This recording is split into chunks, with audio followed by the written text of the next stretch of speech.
when people are looking for answers. This show asks the right questions. Welcome to the Mac Files.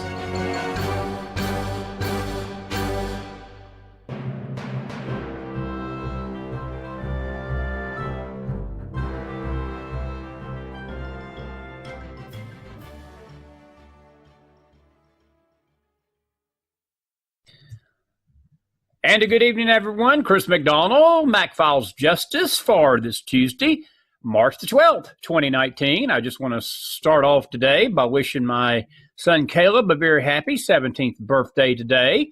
And I'm sure that he is thankful every day that I'm his dad. Where's the eye roll? But anyway, good to see you, Shari Wassell, my co-host. It's good to see you today as well on this 12th of March. It's warming up down here in the South. I hope it's doing the same up in Minnesota. It's always good to see you, friend. How you been? I'm doing great. It's good to see you, too. Very good to see you, buddy. We always love these shows. Looking forward to these every week, and today's no different. We got to cover a lot of interesting stuff today. Shari, I want to really get off the schneid here and talk about, I think, what's probably one of the most important subjects. There's a lot going on, but this thing with Ilhan Omar just keeps giving. It just keeps on. Every day there's a new drama with her. She gets one apology out of her mouth, and it's like 24 hours later, she's back saying the same thing, if not worse. Sometimes it's worse than what she said before. And you've got a sitting member of Congress who, again, I understand where she was elected from. We're going to talk a little bit about that 5th district up there in Minnesota. But it just seems that she's on the Foreign Relations Committee, the House Foreign Relations Committee, which is in itself an atrocity to me. But she shouldn't even be there. She shouldn't even be in Congress, as far as I'm concerned. I think this lady is absolutely a despicable human being, and it's not even so much about what she says. It's just her ideology. I spoke with a gentleman today who is from Nigeria, and we were talking about the persecuted church. And one of the groups and some of the groups that are basically slaughtering Christians by the scores. Ilhan Omar, if you was to tell her that they were slaughtering Christians, she wouldn't care. She would not care. She would probably side with the people that are doing the slaughtering. That's what kind of individual this person is. She's trying to tear down the fabric of our country, though, by bringing Sharia and bringing these jihadist laws into the nation. And I'm just going to go ahead and get this out of the way since I know they're watching. I do believe she's a danger to the country. I do believe she's a danger. I'm going to let you jump off and talk to me about that because I know the district, and you can talk about the dynamics of the district, and we've got a map up here we're showing everybody here in a minute. But it's a really complicated matter. But Shari, to me, it shouldn't be this complicated that an anti-Semite is allowed to make laws in America. We've reached a sad day in this country with that. We really have. Yes, and not just being anti-Semite, but anti-American. Absolutely. How can she uphold the Constitution when she's basically standing against it? You know, what gets me is, and I hate to give them credit, but the enemy is very clever in choosing her as their face because she doesn't look scary. She doesn't come across as evil. She looks kind of cute. And she's reckless. She's childish. But the way she comes across is, just always laughing and smiling. And that's just, it's just a shame that she's the face of so many deeper rooted issues. Right. Sharia law, anti-constitution, constantly disrespecting our president.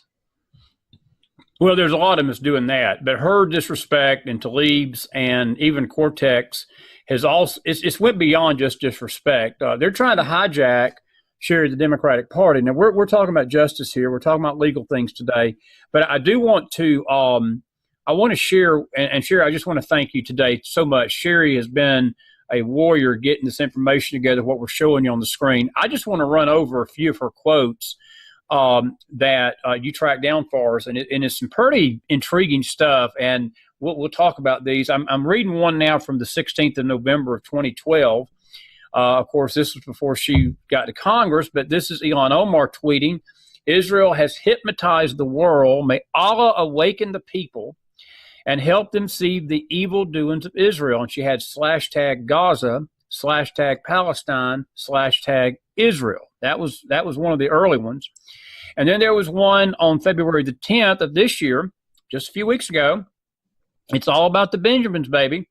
And that was a response to a tweet by Glenn Greenwald, where he's the GOP leader. Kevin McCartney threatens punishment for Ilhan and Rashid Tlaib over their criticism of Israel. It's stunning how much time U.S. political leaders spend defending a foreign nation, even if it means attacking free speech rights of Americans. And that this Glenn Greenwald wasn't appraising McCartney; he was mocking him. And Ilhan chimes in, says it's all about the Benjamins. In other words, that's a reference to the money. And then another quote, she said, this was this year, she says, I am America's hope and the president's nightmare. I think all white men, now this is a good one. This don't affect you, Wassell. This affects me, though. She says that I think all white men should be put in chains as slaves. Get this, because they will never submit to Islam. Wow. Yes. I didn't know she felt so nice about me. I thought we were getting somewhere with this friendship thing, but she wants me in chains, Shari. It's not just white men. It's not just Democrats. I mean, that's anyone who opposes Allah, and that is at the heart of Islamic belief that we're so against. Right. And Shari, you and I both know that if this nation was to ever succumb to Sharia law, there would be blood in the streets. I'm telling you, the slaughter of the innocents. And look, we're going to be talking about that a lot this week, the persecution of Christians in the world. Everywhere there's persecution of Christianity, there's an Islamic element to it. There's very few exceptions to that. There's some parts of India where it's not Islam. It's more Hinduism, Hindu extremists.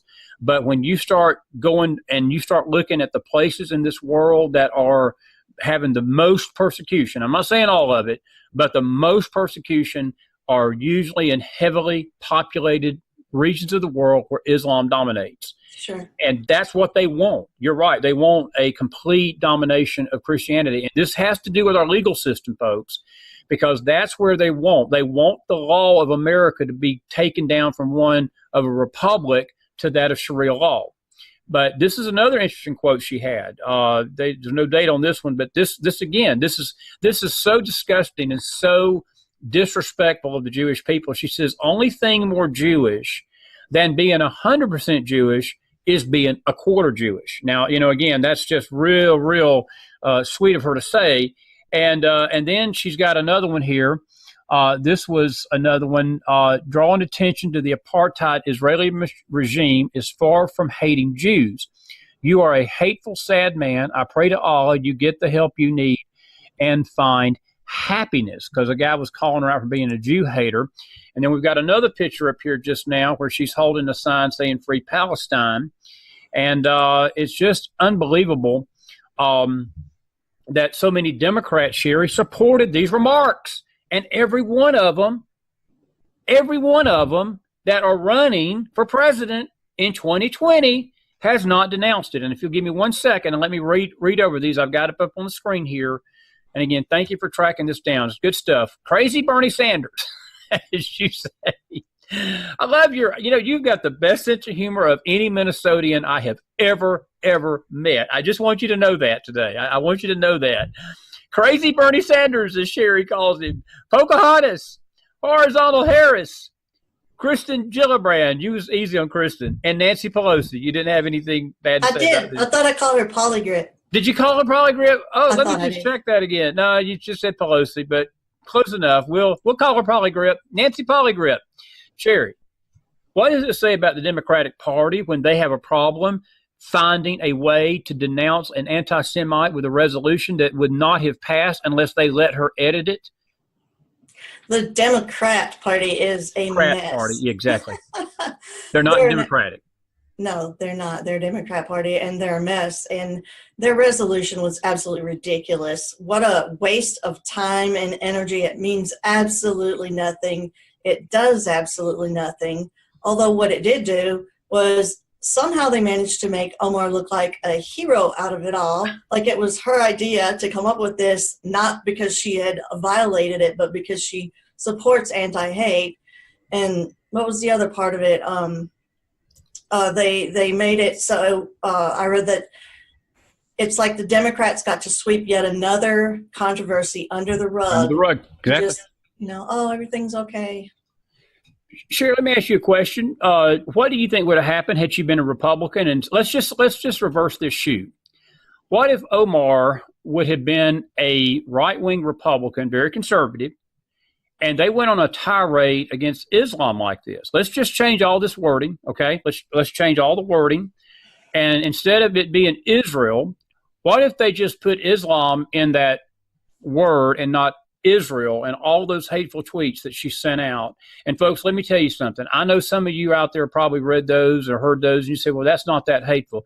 In the realm of anti-Semitic people, let me tell you something. I know the language, and that is ugly, ugly language. It is despicable, disrespectful, very disrespectful to the nation of Israel and Jews. It's the same language of the Nazis, Sherry. It's the same language that Joseph Goebbels basically got in the head of the German people with back in 1936 and 37. Long before Hitler ever opened a gas chamber, Joseph Goebbels had convinced the German people that the Jews were bad people. They needed to be destroyed. They needed to be wiped off the map.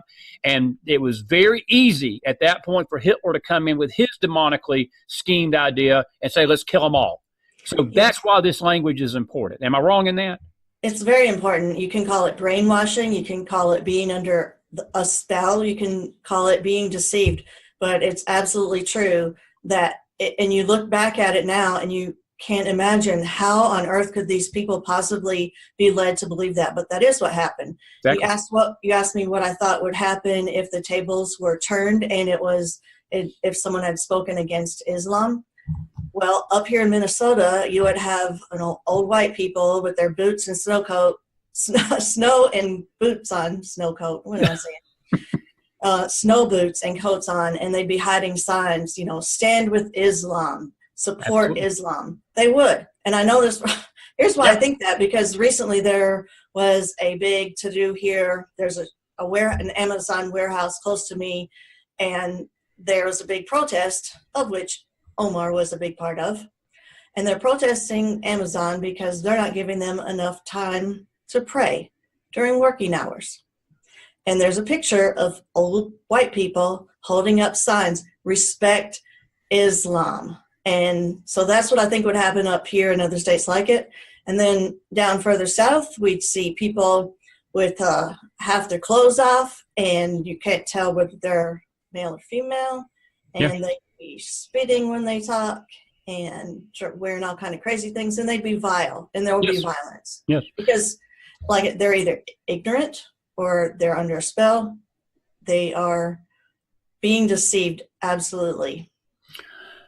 Sherry, that's a very accurate description. I want to stay on this a minute because you did a great job on some other things, and you found some interesting facts about her.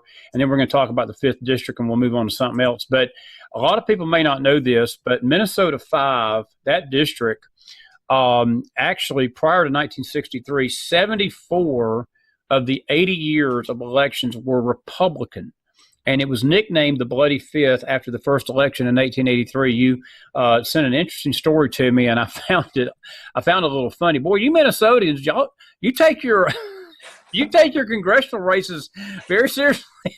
It was a free-for-all fist fighting over this district in 1983. That's why it's called the Bloody Fifth. That was a little prophetic.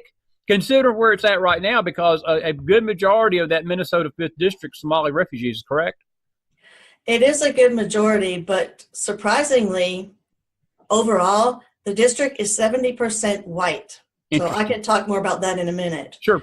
There's a huge concentration in one area. It's called the Cedar Riverside area of Somali refugees. Okay. This is another picture we're showing you. That's Mr. Louis Farrakhan behind her. What a lovely, lovely American Louis Farrakhan is. And he, of course, came out and supported her. But you need to know this about this woman, folks. She supports CARE. She's voiced sympathy for terrorists. Minnesota has become a known terrorist recruitment center of America. And again, we mentioned the largest number of Somali refugees. And Shari, I don't know if you heard us on Pirate Radio Friday night. I think you did. Me and James read an article of a woman that was an Assyrian, and she had come over to America, and she's been watching all this go on. And she warned America that this is the tip of the iceberg. If we don't confront her right now, if we don't confront Omar and denounce this, and I am going ahead today and on record from Meg Justice, the Mac Files, Pirate Radio, and all shows in between, I'm calling for her resignation. I think we need to bombard Congress, bombard the White House, bombard the House, and make sure that somebody up there knows how we feel about it out here in America. You don't have to threaten violence on her because we get in her ditch when we do.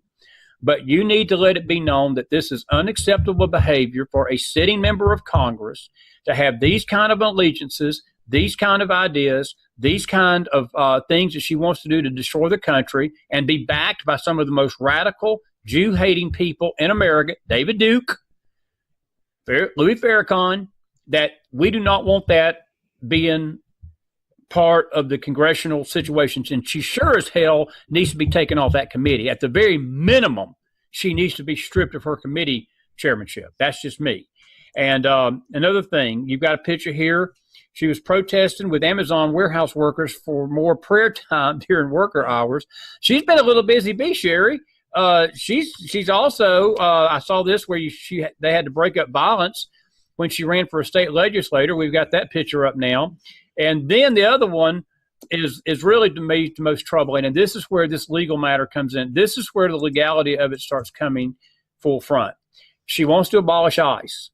And she wants to abolish the Department of none other than Homeland Security. I wonder why. Because you know why? She wants America not to have Homeland Security so her Islamic jihadist buddies can go run roughshod over this land. And I got in trouble a few weeks ago with our right-wing watch people for saying it. Well, guess what? Chris is going to say it again. I would not put it past this woman if she didn't have in her mind, and I'm not saying she would ever do it. I don't have no proof that she's wanting to do it. But Shari, it would not be beyond me to believe that deep down in the recesses of her heart, and at the very least, people that support her to strap a bomb on themselves and blow the living hell out of the Capitol one day. That's what jihadists do. Take that to the bank. Exactly, and that's the issue. It isn't skin color, it isn't gender, it isn't religion. It is the ideology that is absolutely 100% anti-U.S. Constitution, and that is what we're standing against. And Omar is just popular. There are many others, yes. And again, there's a big debate whether there are any peaceful Muslims. I personally think there are, but many people say they're not if they're real Muslims because of what the Quran says to do, which is to kill everyone who doesn't believe in their God. So that aside, there are many of that faith in our Congress, in our government, all over. And, we need to look at that. Sure, we do. About the well, let me ask you this. Since we're talking Mick Justice today, and this would be a good question, we can talk about it a little bit. And I want to just say this, too, today. We're going to be dealing in weeks to come. We've been talking about doing it, and me and Shari, we're talking behind the scenes, and we're definitely going to start doing a weekly segment. It won't be this week, but we're going to start doing a segment on the Constitution and what it says, because a lot of people don't even know what the Constitution says. And, maybe some of our legislators who are up here in Washington may tune in and they can learn what it says too. Who knows? They may learn something themselves. But I want to ask you this from a constitutional standpoint. What does it take, because some people may not know this, what does it take to remove a congressman or person from their seat if the House don't do it? Are there means that the public, what has to happen for them to get removed, not just from their chairmanship, but to recall them? What happens? I'm going to have to research that. I don't know. Okay. No, that's fine. We need to look into that, because I do believe that, it's what happened, with governorships, it's votes. You can go and vote them out. And I know that would never happen in Minnesota's 5th district, but I know there has to be some kind of stipulation in there where they can be voted out. And Sherry's going to kill me. I can almost feel the lightning bolts coming through her eyes. Why didn't you ask me this before the show? Oh, no, I don't mind. I don't mind at all saying I don't know. I have no problem. I have no ego. I apologize. No, I know you don't. I'm just messing with you. That's fine, but I did think of an answer. I did just think of an answer. How about? You didn't give me an answer. You did. We're both looking. No, I have an answer. I just thought of let's indict her on treason. Well, that would be a great point. That's a great answer. Hey, that is the answer. Do you think it's treason? I do.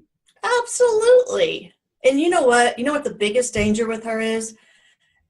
We're looking at her, and what I think the enemy is trying to do with her in particular is to normalize this train of thought, to normalize a woman not just being modest, but being so covered because it's commanded. That is not freedom. This is America. We are free. Yes, we are, friend.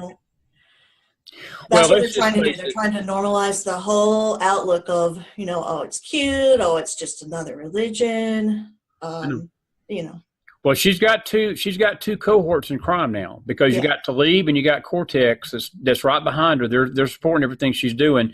And I'm going to make a bold statement here, Sherry. They're not the last. I'm telling you, if this is not confronted right now, if we don't confront this right now, Talib and her both. Look, Talib needs to go. Talib has said some of the most despicable, treasonous thing to me as well. It's not just Omar. So I'm an equal opportunity employer out there. I'm an equal opportunity bigot, however you want to call me. If you want to call me that, have at it. I'm an equal opportunist here. They need to all go. Her, Cortez, and Omar. Cortez is going anyway because she's in some little legal jeopardy we hadn't had a chance to talk about, but we talked about it a week or so ago. But I think the law is going to handle one of them. But Talib and Omar need to be held to account, because they're not being held to the same standard, Sherry, that any other city member of Congress would be if they were Republican, or even let's just say a right-wing leaning Democrat. I can see Joe Manchin, if he was to be doing this stuff, they would kick him out on his keister because they don't like his politics. Yes, and it isn't just Omar and Tlaib, though. It is Chuck Schumer and many others, Nancy Pelosi. Mazie Hornez, I forgot how you say her name. Hirano. Crazy Mazie from Hawaii. They've all broken the law. Dianne Feinstein. All of these lawbreakers need to go, whether it's, the corruption with money, with sex trafficking, with taking drug money, compensation, or being anti-Constitution, anti-American. I mean, I get sick every time I think about what Tlaib said about our president. How could she call him that? What has our country come to? That has to be a bigger deal.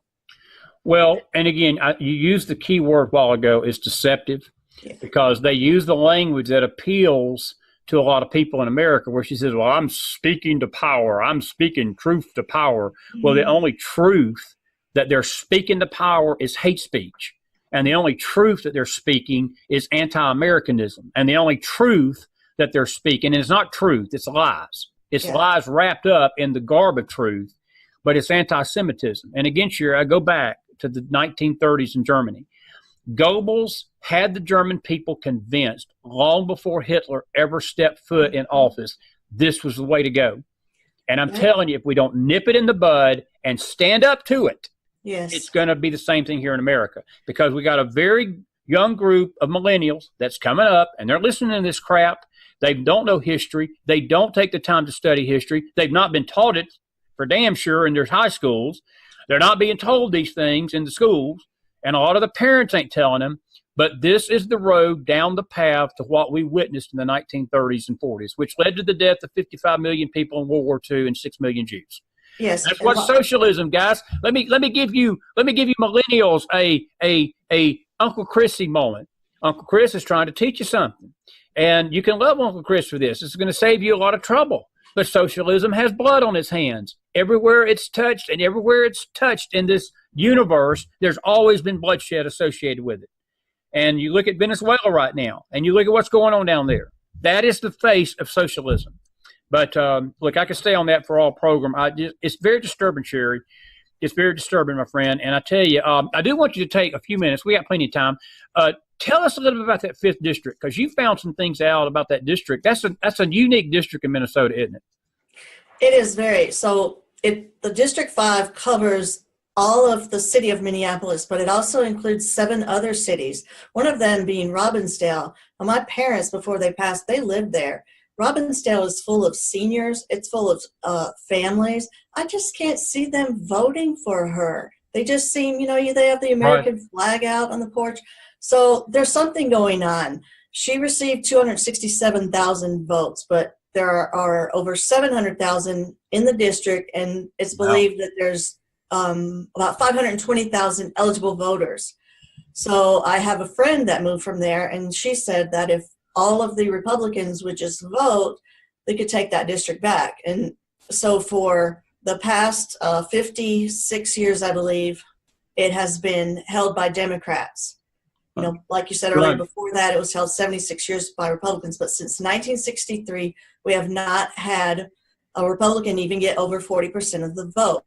So that's strange to me. The other thing is, I can't see what you have up on the screen, but if you look at Minnesota, I got the map. Go ahead. The teeny tiny little green dot, that is 700,000 people. It's the largest district in the state, and you can see some of our other districts fill up, almost more than a fourth of the state in some of the other districts. So it's all crowded in there, and so that was interesting. Now, I'd heard about the population being, because some people say, well, she just got elected because everybody that lives there is Somalian.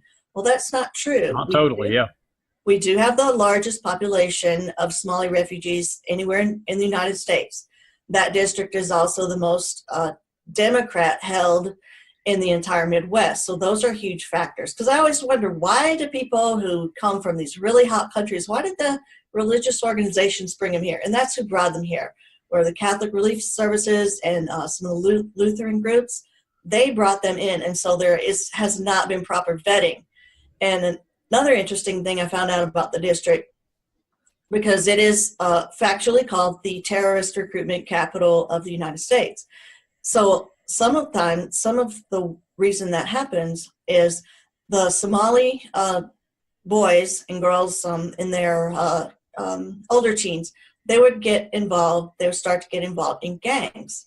And so their parents, being concerned, would take them to church. Well, church was the mosque. The mosque radicalized them. Now, not in every case, but that just broke my heart, because, they're taking them there so that they will do better, so they won't become involved in a gang. And the mosque actually ended up radicalizing them. And that happens to some. Wow. So that stood out to me. Yeah, very much so, friend. Very much so. And again, I'm glad you pointed that out. We can't just blame this on Somali refugees. No, they're 70% white. Yeah, and people need to understand, folks, this is why elections matter. This is why getting out and vote matters.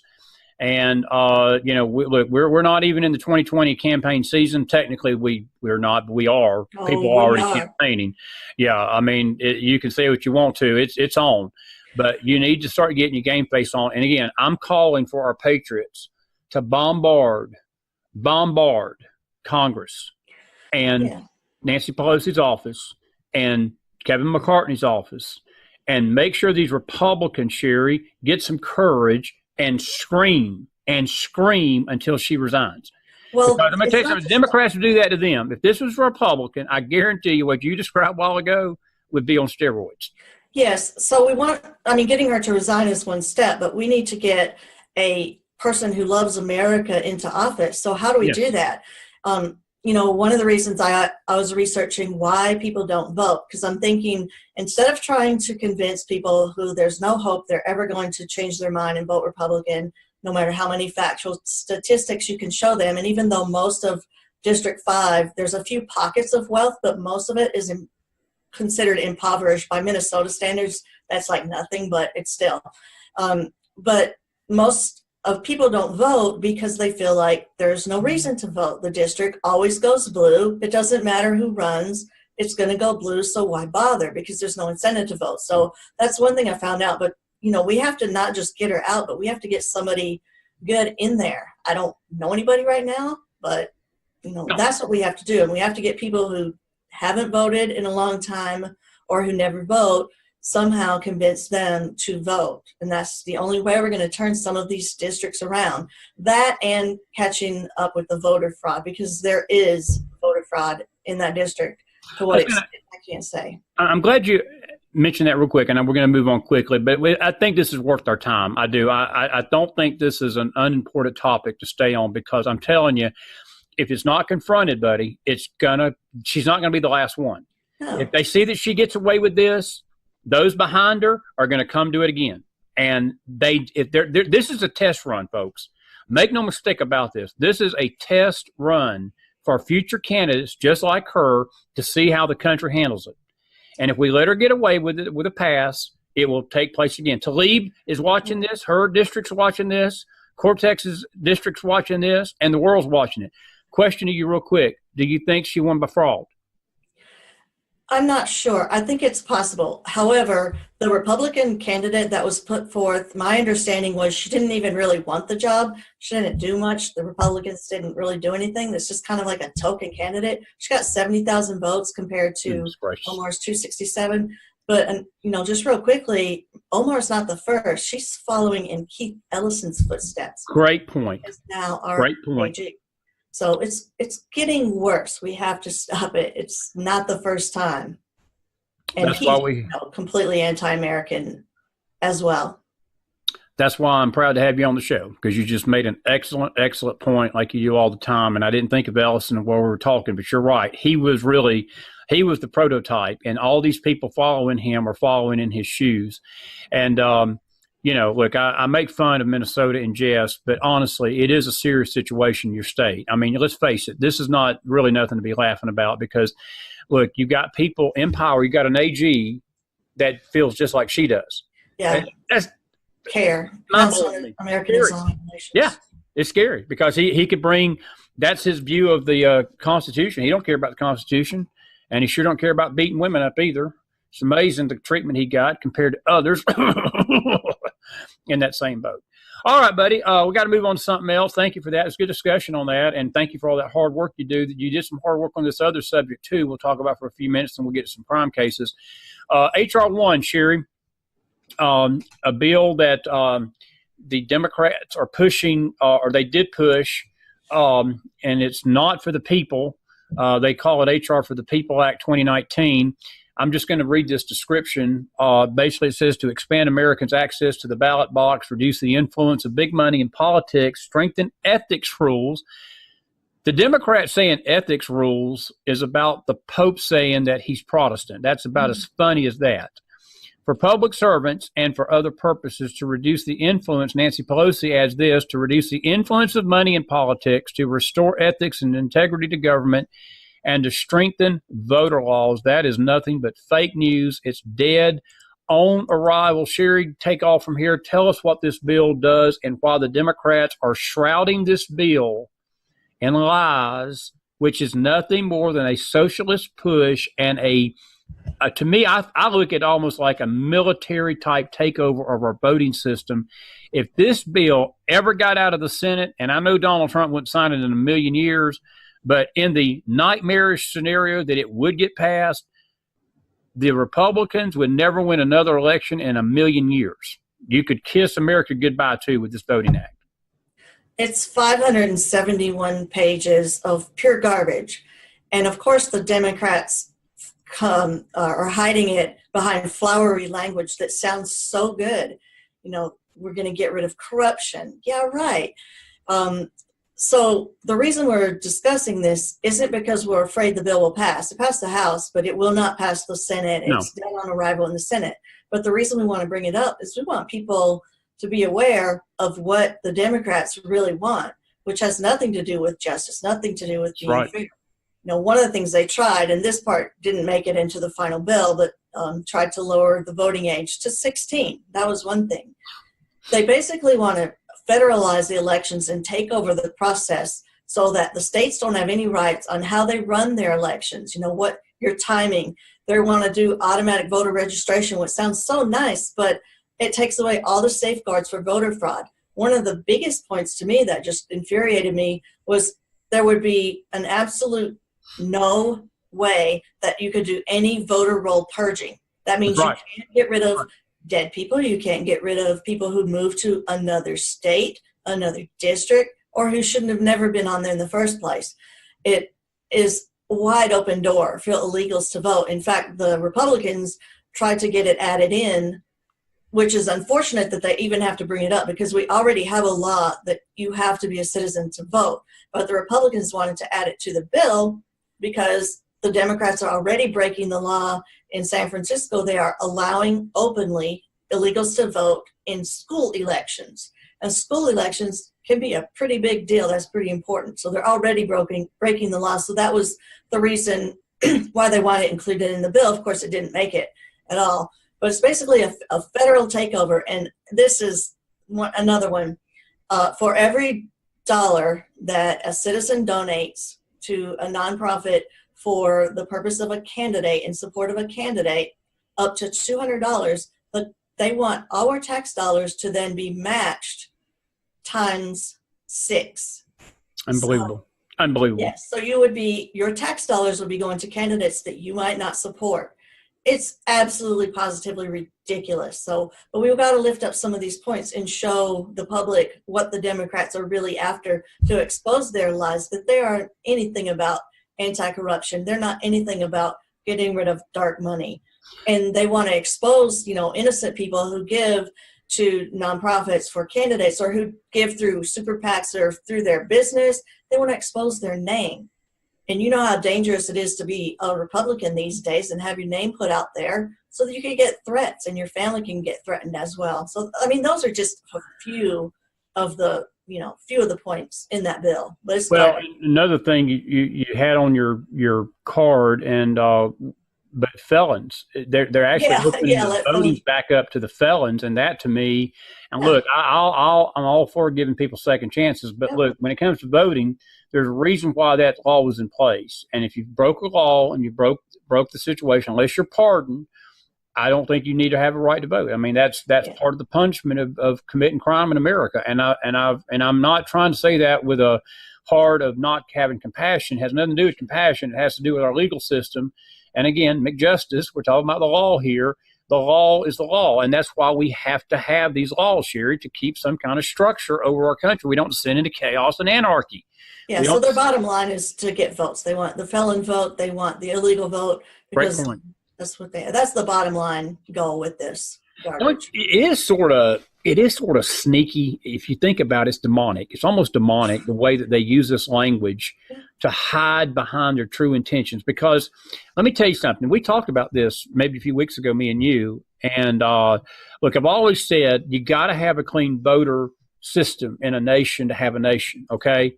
And I've always advocated that we have to have federal oversight in these states. In other words, there does need to be a uniform system to where California can't do one thing, Georgia does another, Connecticut does something, you up in Minnesota do something, we here in Tennessee do something, and then we get all these voter fraud issues left and right because of that.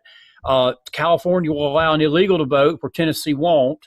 Connecticut, will do the same, and then Florida won't. And you get an ID law, like here in Tennessee, you got to show your driver's license, but I know other states you don't. And we're going to talk about a bill here in a minute that's granting illegals to vote.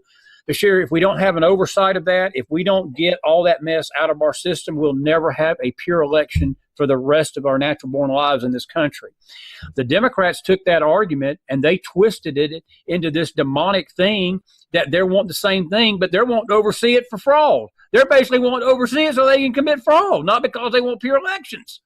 Yeah, I think the tactic is confusion, because I do a lot of research for elections, and just within states, it is so confusing and so frustrating. You just want to scream. Like even within one district in one state, different precincts will have different polling times and different rules, and when you can mail it in, well, it has to be postmarked by here. It's just an absolute mess. And I think, and then a lot of the states are going to be voting all on March 3rd, 2020 for the primary. Yes. So many. We have California and Texas, huge numbers. And, my concern with that is that it's so much going on at once. It's going to be hard to, chase down all of the potential fraud. So I think confusion is one of the goals of all of this difference between, state to state. So I agree, federalize oversight, but, no, you're not taking away the state's rights or setting up election. You can't. And I'll just mention this real quick. Phil Rowe said this. Dr. Rowe, good man, great patriot. I love him to death. I tell you, I'm so proud he represents our state here. But he mentioned to me that, it's like to him, what made him so upset about the bill, because look, Tennessee, if you think about election night, and we'll move on to something else after this. There are only a handful of states that have problems counting votes. Have you ever noticed that? I mean, in Tennessee, we voted, our polls closed at 7. Hell, they got the results by 8. By 8 o'clock who's won or lost. There's no issue. Georgia's like that. Well, sometimes Georgia's not like that, but not lately. Changing. But other states of the union are. I mean, probably 45 out of the 50 states of the union have their votes in, no issues, they're done, boom, boom, boom, boom, boom, boom. It always comes down to liberal states late in the election process where shenanigans always take place in the latter hours of the election. And even some districts in some of these states, I mean, literally, they'll hold out a ballot box till the last minute, making people think a candidate's won. Oh, my God, we found 100,000 votes under somebody's desk. Oh, my God. That's got to stop, Shari Wassell. Yes. That's got to damn well stop. Yes, that's one of the confusing things. And there's, more proposals to make that even worse in many states. I'm finding as I'm researching for 2020, they want to extend the deadline where your ballots, due. I know. But really, you have an extra week grace. And the same with, with just postmark versus getting it in versus turning it in. It's just an absolute mess. It is a mess. Take about 3 minutes real quick. Tell us about the bill that was going on with the illegal voties, because that a lot of people are not aware of that. There was another bill that was an atrocity where, and by the way, and I should have mentioned this a while ago, we didn't get to the Republicans that voted against that hate resolution with Omar. There was a reason some of them did. It was not just that they wanted to support hate speech, but they were actually trying to make a stand. Talk about that real quick, along with this other thing about the illegals, some of the states allowing these illegals to vote, because a lot of people are not aware of that. Well, I think I sort of covered that when I was talking about the garbage bill, so-called For the People Act 2019 that the Republicans tried to get. It's not a bill, but it was a measure that they wanted included in that bill. That's right.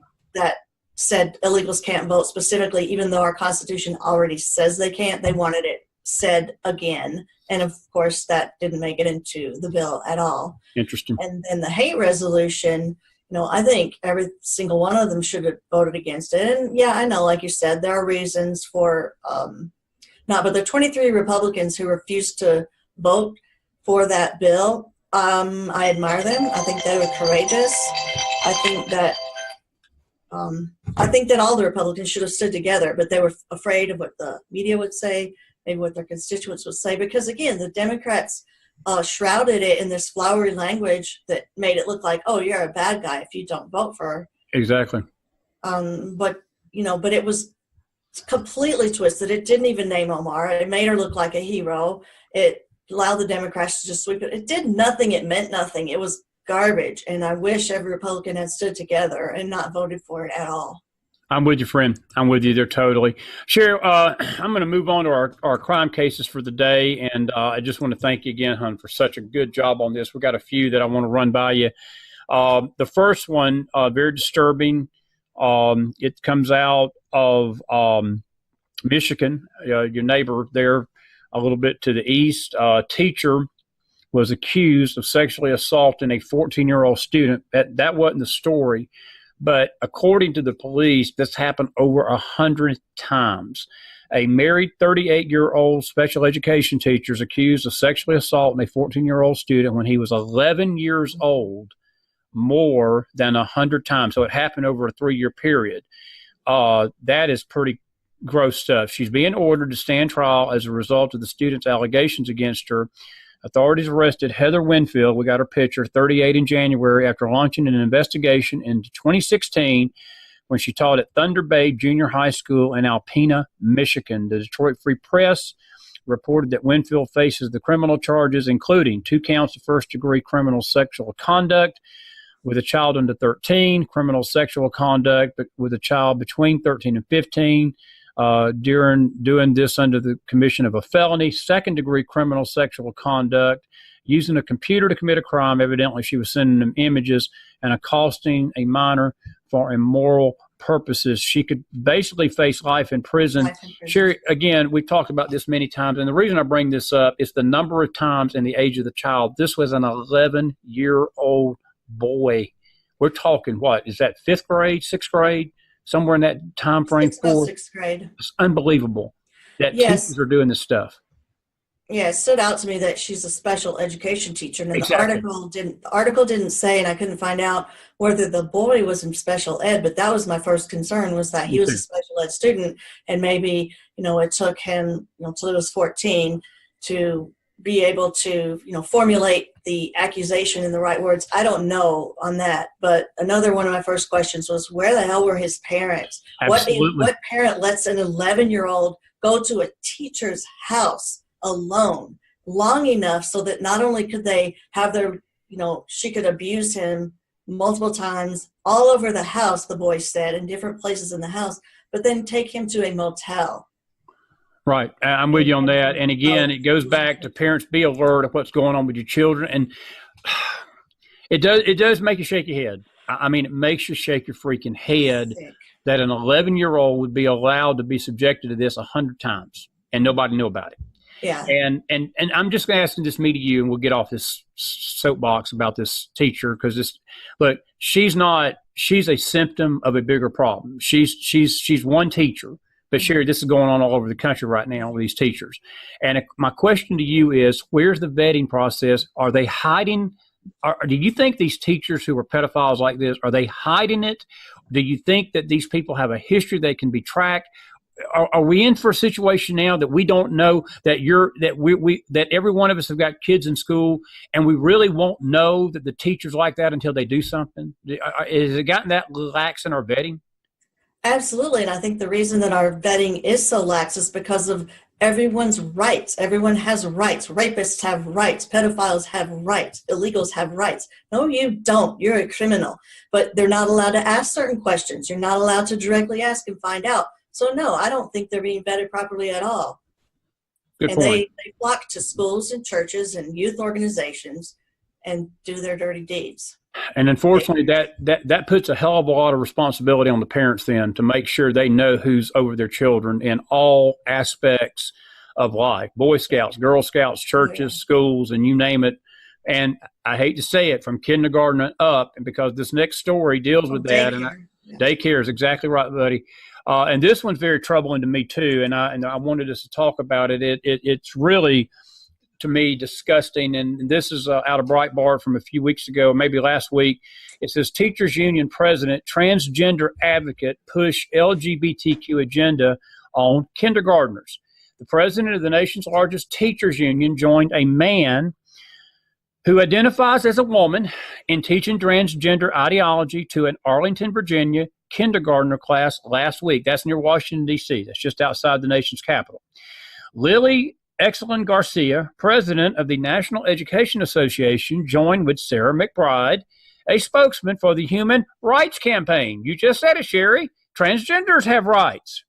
In reading the books, I Am Jazz and Julian is a Mermaid to young children at Ashland Elementary School. And they got a picture of her. I have a girl brain, but a boy body, McBride read from I Am Jazz, the Washington Post reported. This is called transgender. I was born this way. I'm like Jazz, McBride told the children. When I was born, the doctors and my parents, they all thought I was a boy because society, people around them told them that was the case. He had a wiener. Sorry. No, that's fine. Exactly. And it says, it took me getting a little bit older to be able to say that in my heart and in my mind, I knew I was really a girl. McBride asked the young children, can some girls have short hair and can some boys have long hair? Anyone can be anything, one little girl said. According to the report, McBride came out as transgender after ending a term as American University student body president. He said he wanted to advocate for tolerance on a national day of reading led by the NEA. I'm about to say something very nasty. You snowflakes, hold your ears.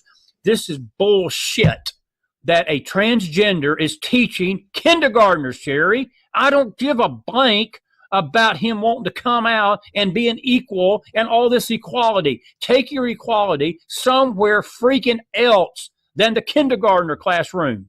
That's pathetic. It's despicable. And the root issue that no one talks about is you can't discuss being transgender without discussing sexuality, because that's not about how short your hair is or whether you like to play baseball or play with dollies. It's about sexuality. Kindergartners don't need teaching about sexuality. That's the bottom line with the whole thing. It's about sex. They don't need any of that, especially, in kindergarten, not from their parent. And this whole thing has led to boys and girls in schools, in junior highs and high schools and universities just sharing bathrooms. They're sharing locker rooms. And now we have the sport thing coming out where boys are joining girls' teams because they think they're a girl and they're winning sports. And it is absolutely ridiculous. Got a legal question for you. Can the parents sue? If the parents got upset with this, do you think the parents were aware this was going on?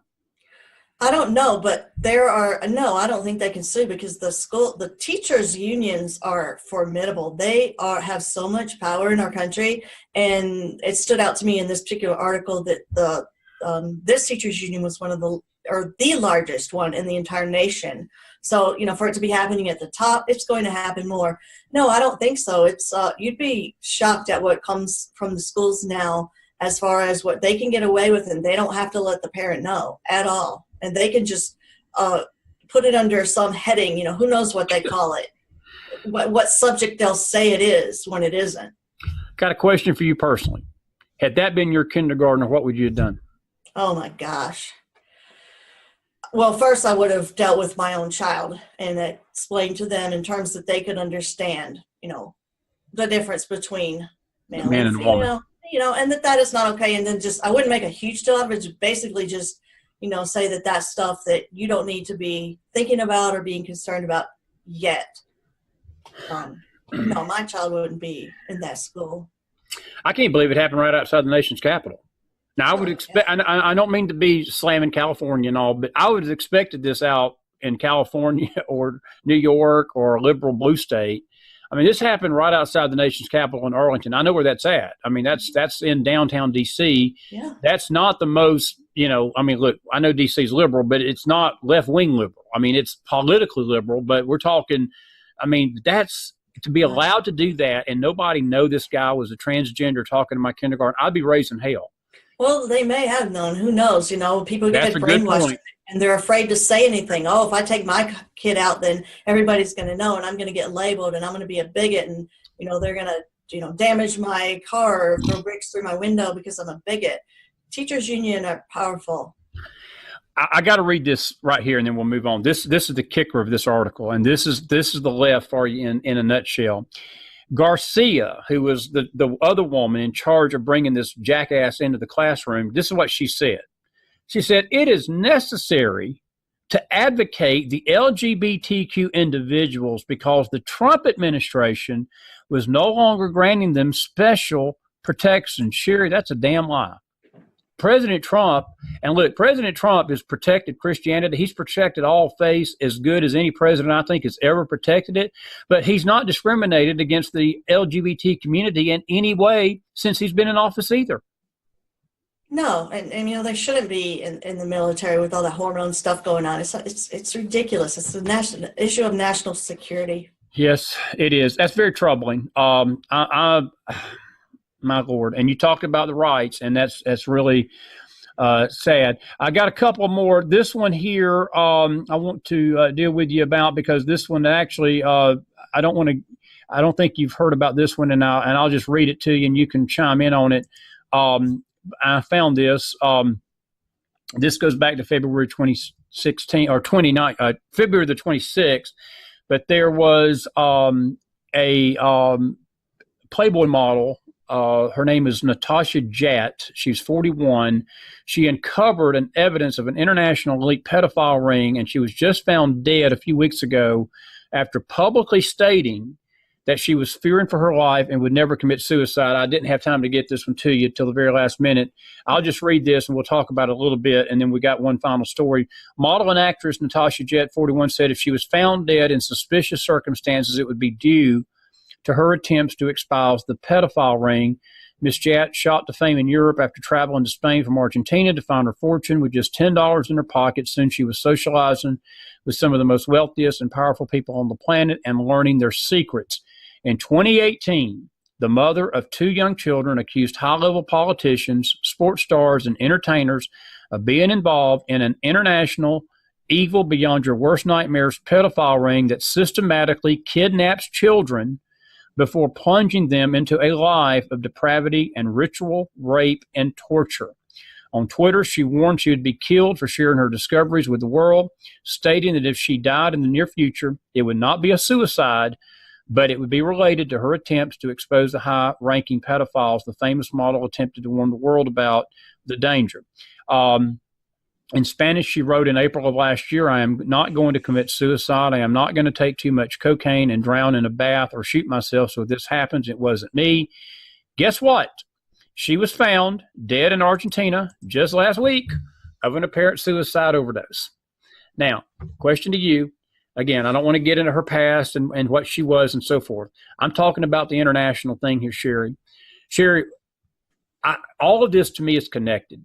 The school situation with the teacher, the kindergartner thing with the transgender talking to our kids, all of these people, all of these elites, and you mentioned the daycares, they're involved in some of the most despicable stuff, Shari Wassell, I've ever seen in my life. And you know they're all targeting the kids. Yeah. All of this is about the kids, and anybody that seeks to expose it, they better watch themselves and basically watch your damn back, because these people are dangerous. They're elites, they're globalists, but they're demonically inspired to do what they're doing, and they will take out anybody. Look, I believe this girl was killed.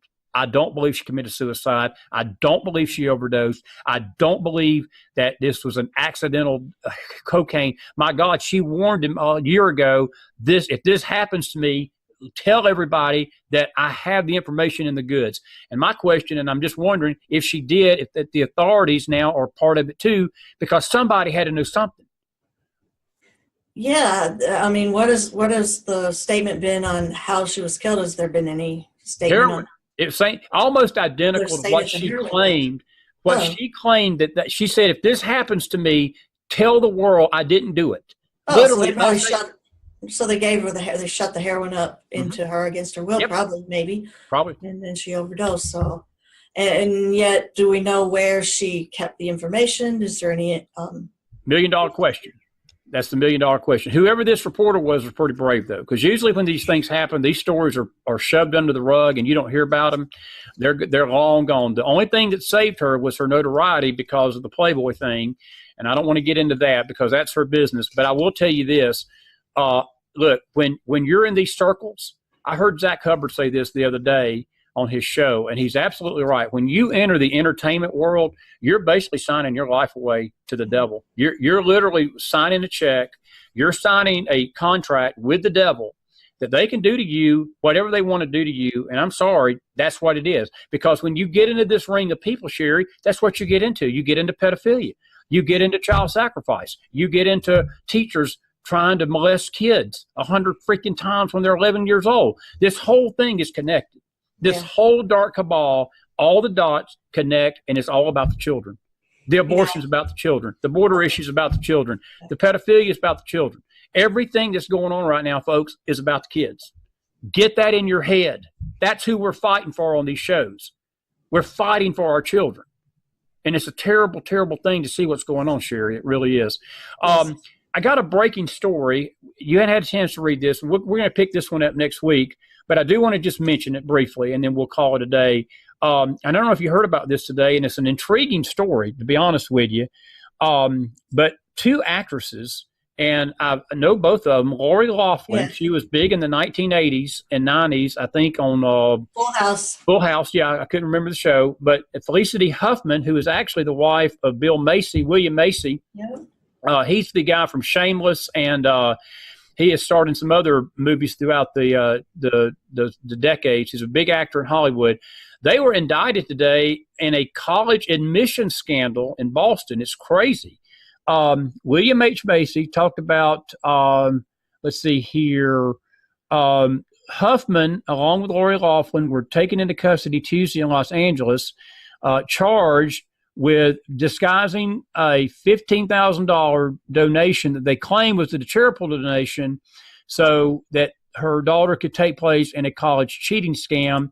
I'm getting sort of the details on this. Basically, it was money that was being passed so they could get in these exams, and they were given the answers. It's really complicated stuff, but I'm telling you, this we can't make this stuff up. I mean, these are big name actresses that are going to probably go to jail for a little while if convicted, but it's evidently that they did it. I mean, it's an interesting scandal story. Was it had to do with elite colleges as well? Like hard to get into colleges? So yes, hard to get into colleges, and they were paying money. They would get the scheme to get the answers to the entrance exam before, and hiding the money to act like it was going to a donation when in fact it was going to somebody funneling the answers to the college entrance exams. Well, I'm always excited about anyone getting in trouble when they've broken the law. I'm all about justice. Sadly, I have to admit, my first thought when I heard that it was Lori Loughlin and Felicity Huffman was, I'm glad they're white. That's a good point. God, if they weren't, oh boy, we'd have to have the protest and all. That's a great. Just being prejudiced, just racist. I'm sorry, but isn't that sad that was something to be glad about? Not glad for the crime, but yeah. We'll look into that for next week, but that was a breaking story late today as we're doing this show, and we'll have more detail on that next week. And I think that may have wings. That may go to other places. But, it's rare that famous people get arrested like that, honestly. Usually famous people like that walk. I mean, they don't touch them, but they touched him here. Yeah, a while back someone said when Manafort and others were getting arrested, they said they have to do the Republicans first so that when it starts to become the Democrats, it's like they've paved the road a little bit, like lessened the sting, lessened the blow. So in addition to being glad that they were white, I thought, this is, not a sex crime, not taking drug money. It's a crime, no doubt. But maybe it's the first step in that they were famous. They're from Hollywood. They're very well known. And that they get indicted first. Maybe it'll make the way forward a little less bumpy. Yeah. Who knows, friend? Buddy, we didn't have time to cover every crime story today that we wanted to, but we'll get to them next week. The R. Kelly thing is not that important to me. He's going to go away for a long time for this child abuse thing. And Jesse Smollett got indicted finally, officially, 16 counts, and he's going to go away for a long time as well for his hate crime hoax. I will say this about Smollett. I found it funny that the two Nigerians threw him under the bus, and I saw the funniest meme the other day. I'm sorry. I shouldn't make fun of people's calamity, but this is McJustice, and it is Chris McDonald. I'm not making fun, but it's just poetic justice to me that Jesse Smollett became the first black man to be scammed by a Nigerian. So I thought that was because of the email, the print. Nigerians got scammed by us. Actually, Nigerians got scammed by Smollett. That's what the meme was. It wasn't Smollett by them. Yeah, they got scammed by an American instead of we getting scammed by Nigerians. So I thought that was pretty funny. I'll get my story straight in a minute. Final word, buddy. Wrap us up. 2 minutes. We'll call it a day. Good McJustice show again. Always good. You did great. Thank you again for being with us. Final word. Wrap us up. Yeah, I enjoy doing the shows with you. I really appreciate you, and don't always get the opportunity. You always have the guest on. You're always praising your guests, and so I'm not a guest anymore. I'm a co-host, so I'll just take a couple minutes to just say I appreciate you. I think you do a great job. Like to, point out that what you do, you're not getting paid for it, and you're offering it to us for free. We're not paying any, cable fee or per view fee to see the information. You're a very hard worker. You're on at least once a day, 7 days a week, and often 2 times and sometimes even 3. And then you do the pre-recording and you do the live stuff. And you're always working. So I appreciate you. I think what you do is great. I think that it's really important for all of us who, no matter what we're doing, no matter how much or how little, or what our lane is in the overall MAGA movement, that we support each other.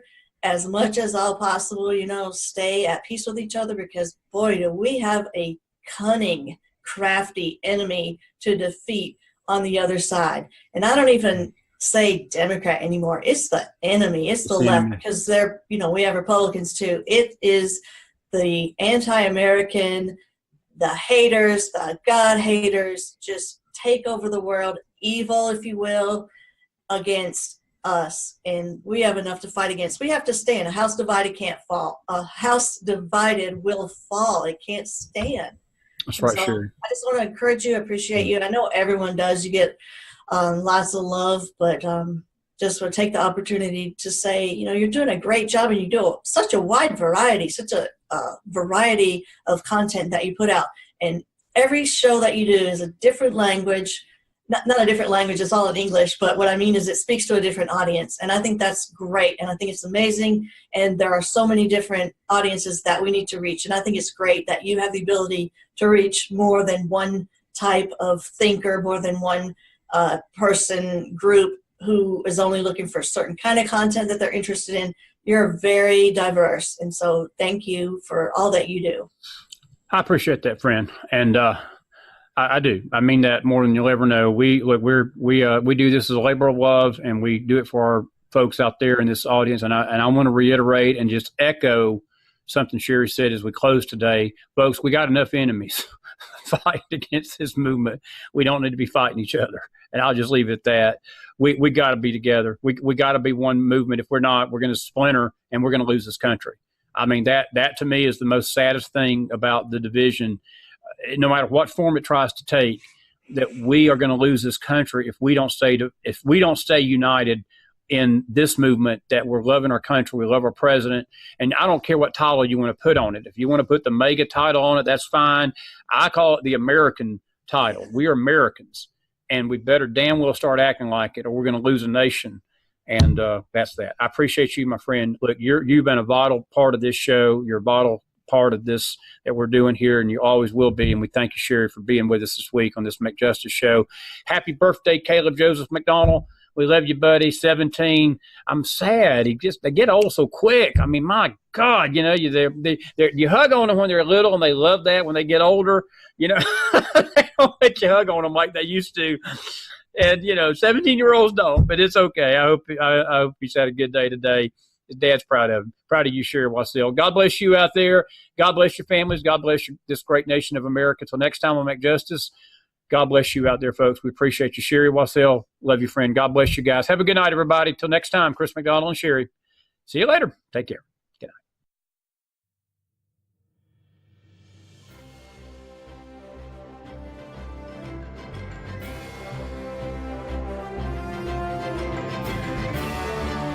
You've been listening to the Mac Files. Follow Chris on Twitter at ChrisMC44.